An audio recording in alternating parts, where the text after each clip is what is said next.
Good afternoon mga kabrad. Ngayong araw na to ay mag-change oil tayo.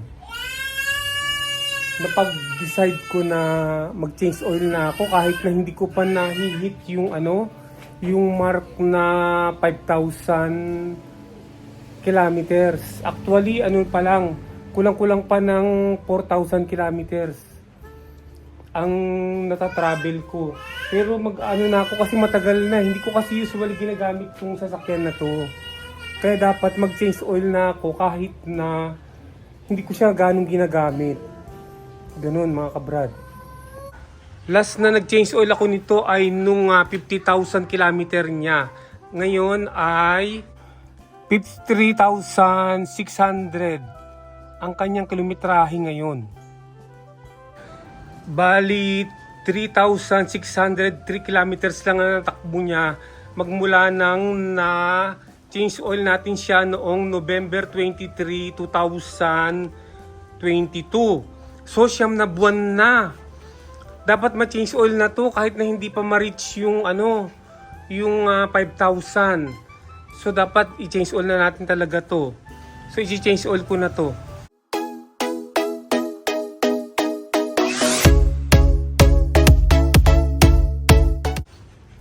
Ito ang mga gagamitin natin, no? 4 na litro ng 5W20 SAE. SAE ito 5W20 kasi ito yung nakalagay dun mismo sa sa manual niya. Kaya sinusunod natin. Tapos ito yung yung genuine parts ng oil filter Hyundai. Ayan. Ilalagay natin yan. By the way mga kabrad, tingnan nyo yung makina ko. Ang ganda pa rin ng makina ko, no?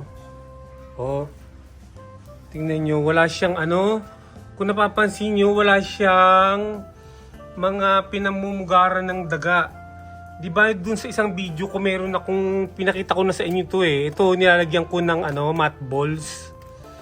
Or yung naphthalene balls, yan Yan, tapos yung pa dito sa kanto na to, meron dyan lalagyan ko ng naphthalene balls yan. Tsaka dito Although nakaparada lang to, matagal na matagal, kaya nga sabi ko sa inyo, hindi ko siya ganong nadadrive. Di ba? Laging ganun eh. Kulang yung yung miles niya. Kasi nga hindi ko nga madalas gamitin to. Kulang yung miles niya pero yung araw niya ang haba-haba na. Kaya napipilitan na akong i-change oil to. Pero sinusunod ko talaga yung yung sinasabi ng manual na kung ano ilalagay na oil. Ayan So gayahin niyo rin sana to para hindi pasukin ng daga ang inyong mga ang inyong mga makina. Ayan Tignan niyo ang linis-linis pa rin kahit na hindi hindi pinapasok ng daga. Mamaya dagdagan natin ng mga naphthalene balls to, itong mga lalagyan na to, para mas matapang.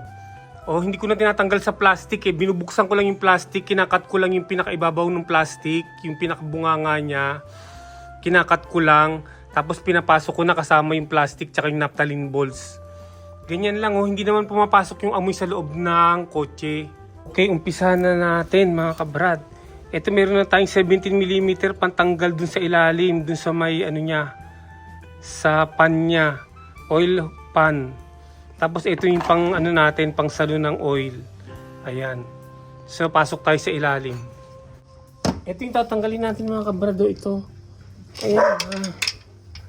Tanggalin natin. Sa ilalim lang.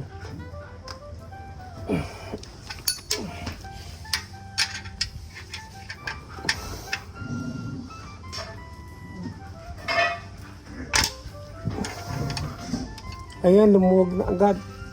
Isang click ko lang. So ipasok natin itong pang natin. Pang salo. Ayan. Pero buksan muna natin dito bago natin tanggalin yung yung tornilyo ng oil pan para dire-diretso yung tumulo. Ayan Ang ganda pa ng ating oil 7 years na to mga kabrad. Nag 7 years nung August 6.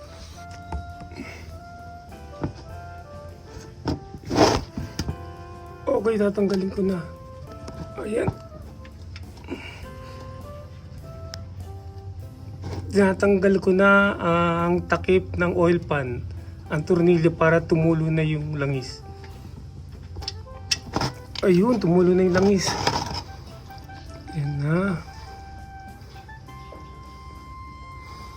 Tumutulo na yung langis. Ayan. I-drain natin ng husto. Mga ano yan eh, mga kulang-kulang 4 na litro yan eh. Ayan. So hayaan lang muna nating tumulo yan ng ano, siguro ano mga ilang oras, hayaan natin yan. So from here, magantay tayo ng mga 1 oras na tumutulo yan. Ayan. Pero habang inaantay natin siya, tanggalin na natin yung oil filter. Ito yung oil filter o ito. Ayan ang oil filter. Tatanggalin natin. Okay. Wait. Ayan, ngayon tatanggalin natin itong oil filter na to sa kamay lang. Magaang lang to eh. Baka matanggal ko na to sa kamay lang eh. Tatry ko, ayun oh, matanggal lang, madali lang oh. Kasi hindi naman talaga hinigpitan na mahigpit to. Hindi naman gumagalaw to eh, ayan na. So isasalo rin natin yung ano habang tumutulo siya. Ayan oh. Ayan, tumutulo na rin oh. Ay, dami. Ayan, dami. Oh, ayan na. Nakuha ko na. Ayan. So, hayaan natin tumulo yan ng mga 2 oras siguro. Total, maaga pa naman. Ayan oh, mga pa lang eh. Alas 2 pa lang oh. So, mga alas 4 gawin na natin pag nakatulo na lahat. Pero lilinisin muna natin yung mga oil na yan bago natin ituloy yung ating pag-change oil. Mga kabrad, ang gagawin natin ay i-jack natin yung yung hulihang parte ng sasakyan para yung matapon ng husto yung langis dun sa may oil pan. Kasi yun eh, pa-slant yung bibig ng ng oil pan para maubos talaga ng husto yung langis.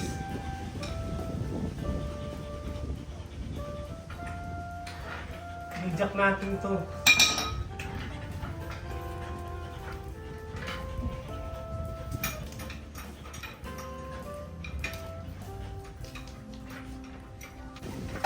Ayan, inaangat natin yung pitan niya para lumigwak pa ng gusto yung langis doon sa may oil pan sa harapan. Tinataas natin.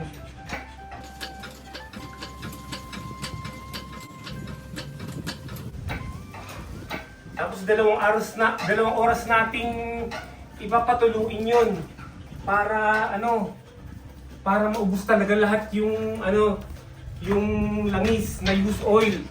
Yun ang maganda eh, pag yung sarili mong change oil lang magagawa mo lahat ng gusto mo.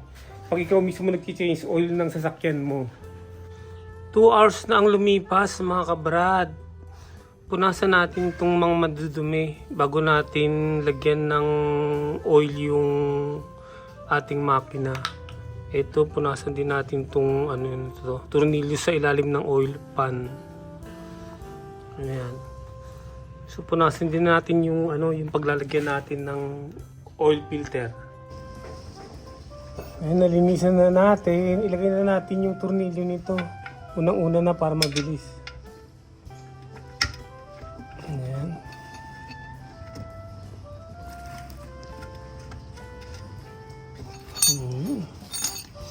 Sipan natin.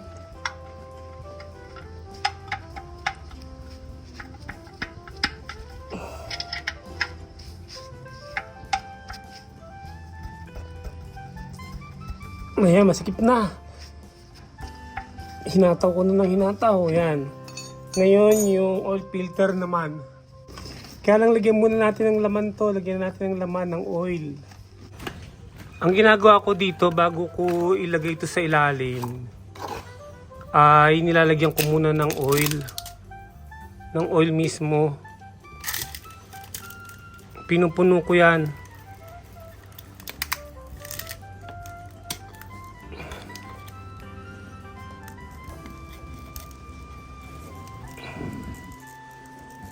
Yan. Punuin natin bago natin ilagay.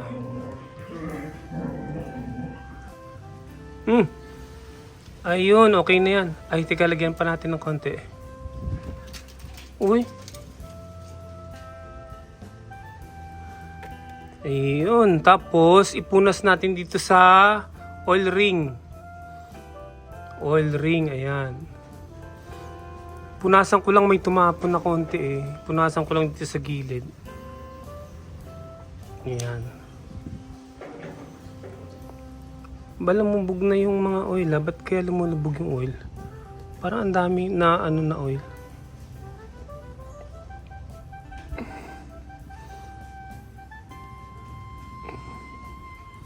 Oh, yan, puno na. Ano, sinisip-sip nung ano, yung pinaka-filter eh.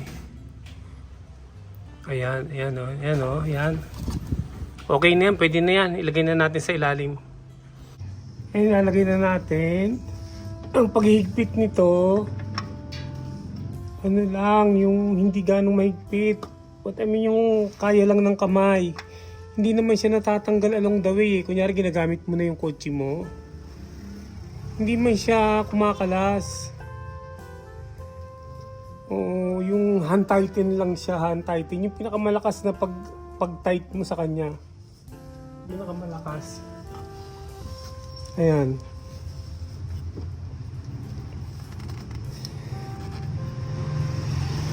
Ayan, ayan. Talagang tighten na. Ito, nakikita nyo ba ito mga kabrad? Ano yan eh, lalagyanan ng ano? Lalagyanan ng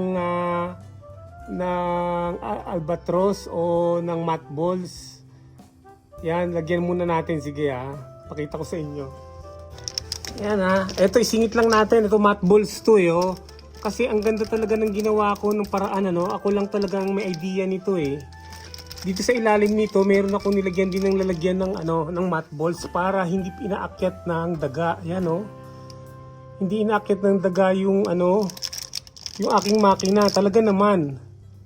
Talaga namang ano, garantisado talaga hindi naakyat oh. Yan oh. Diyan oh, na-stack yan. Kaya lang mabilis maubos yan. Regularly nilalagyan ko yan para hindi akyatin ng daga yung ano, yung aking makina. So bagay, mura lang naman ng mat balls, naphthalene balls. Ay, nilalagyan ko. Nailagay ko na yan, oh. 10 piso lang yan, isang plastic na yan eh. Tapos yan, oh, ano na yan, hindi na ayaw amoy ng daga yan, kaya hindi siya akyat dyan. Okay, akyat na tayo sa taas. Ayan na, dito na tayo sa taas. So tanggalin natin itong dipstick. Tapos punasan natin. Ito yung magiging instrument natin para malaman natin kung tama na yung oil na ilalagay natin. Ayan, malinis na. So ibabalik ko na. Mamaya chichikin natin. Ayan. Lagyan natin ng imbudo. Ayan. So nakahanda na yung ating mga langis. Ito yung unang nabuksan natin kanina, oh, yung pinanglagay natin sa ating oil filter. So, usually 3 kalahati muna bago natin i-check kung tama na yung dami niya. Ayan, ilagay na natin. 3 kalahati ilalagay natin.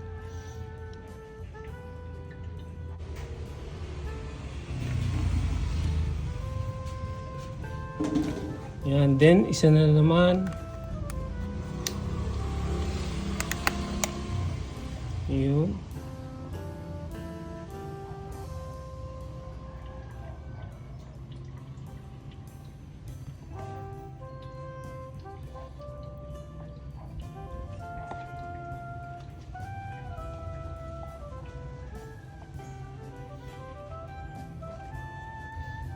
Yan.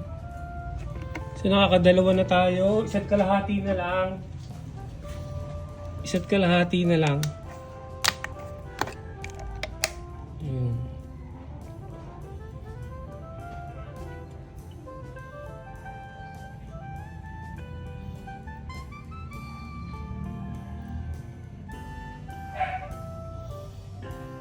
Maliit lang naman to, 1.2 lang ang ano nito, ang makina nito. 1.2 liters. Ang horsepower niya. So ano lang yan, mga kulang-kulang 4 na litro lang yan. O ito na yung last oh. Kalahati muna yung lagay natin para idagdagan na lang natin kung kulang pa.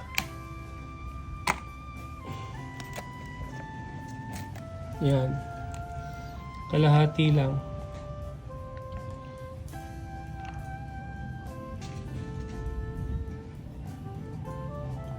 Ayan, kalahati na. Oo, kalahati na. Tingnan natin yung dipstick na ngayon. Ito yung dipstick.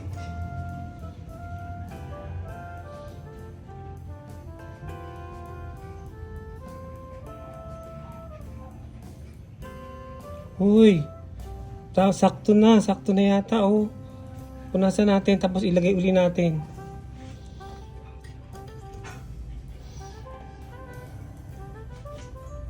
Oh, ayan, sakto nga oh. Sakto na. 3.5 lang. Hindi na natin dadagdagan. Okay na yan. Ayan, okay na yan. Ayos. Balik na natin yung dipstick. Tanggalin natin yung embudo at takpan natin. Ngayon, bago natin pandaarin, dagdagan pa rin natin yung mga dagdagan natin yung mga mat balls natin para sa maintenance ng sasakyan natin para hindi pasukin ng daga. Ayan, 4 yung ilalagay natin. 4 kasi yung lalagyan yan eh. Ayan oh. Ito, 1, 2, 3, 4. Yan. Yan ang nagsisilbing pantaboy ng daga natin. So lalagyan na natin.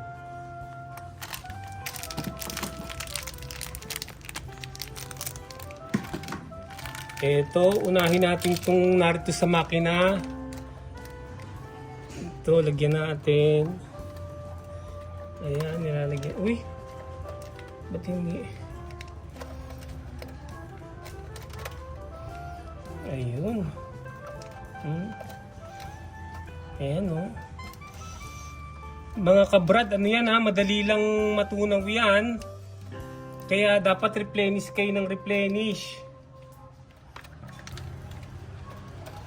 Replenish kayo ng replenish dyan. Kasi natutunaw yan agad eh.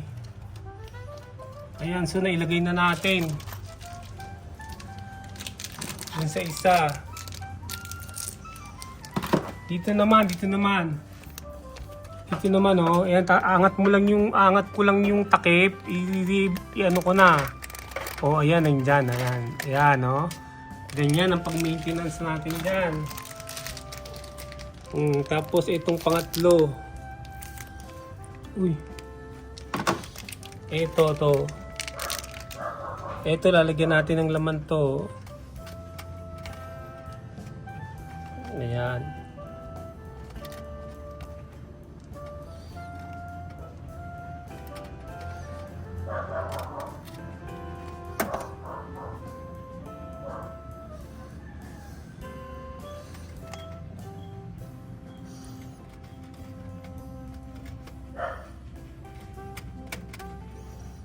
Ayan, ngayon yung last, ito yung last.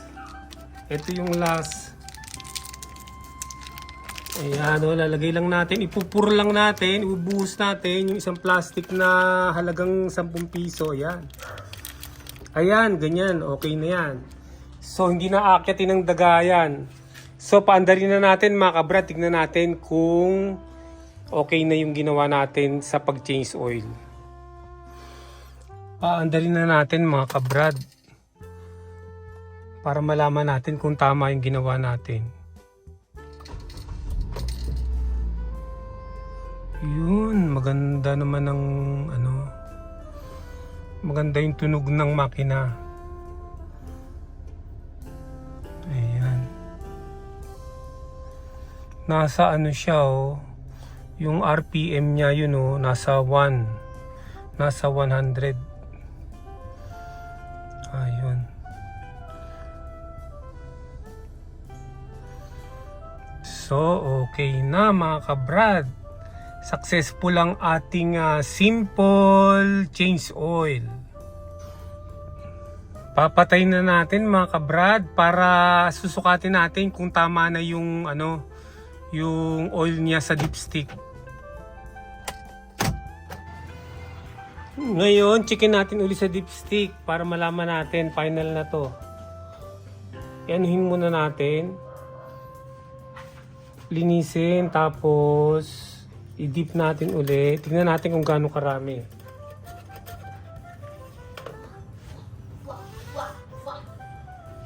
Ayan, tingnan natin Ay, kulang pa. Nandun lang sa lang siya, 3/4. Pero pwede na yan muna. Dadagdagan ko na lang. Oo, ayan di ba? Kitang-kita naman, ayan dito pa yung yung pool okay na yan muna, wala namang problema diyan. Okay. So hanggang dito na lang mga kabrad. Maraming salamat sa inyong panonood. Sana ay nagustuhan nyo ang ating pagme-maintenance ng sasakyan na Picanto 2016 model. Yan, applicable yan sa mga other Picanto vehicle. Ayan. So, sa mga hindi pa nakapag-subscribe, mag-subscribe na at i-hit ang notification bell para updated kayo sa mga bagong video na i-upload natin. Mag-like, mag-share at mag-comment na rin. So, see you on my next video. Bye!